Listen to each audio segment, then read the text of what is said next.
যে কালেকশনের ভেতরে প্রেম কথা রয়েছে তার মানেই তো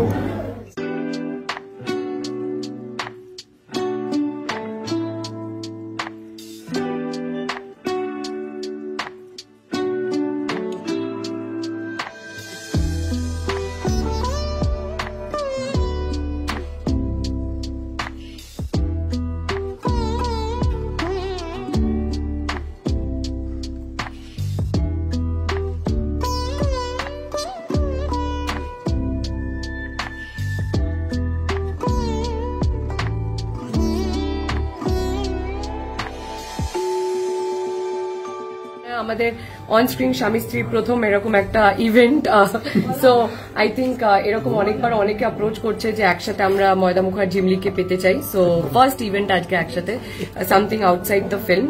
ভালো লাগছে অফকোর্স, লেটস সি কি করেন উনি। যদিও আমি দেখেছি ওনার আউটফিটটাও is outstanding, it was very good. And আমি আসতে আসতে দেখলাম the collections are very nice. I think I would love to see all the collections. তোমরা কি টুইনিং করছো আজকে দুজনে, তুমি আর তোমার ময়দা মুখ? Yes, আমি তো পঞ্চমী থেকে টুইনিং করছি ওনার সাথে।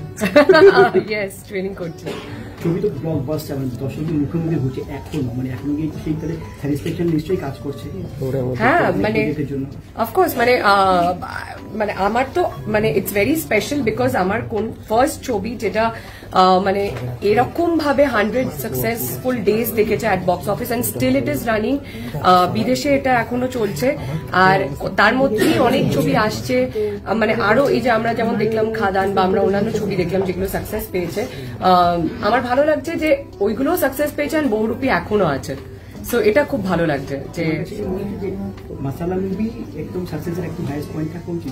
না, আমার মনে হয় মাসালা নন মাসালা গল্পটাই সব।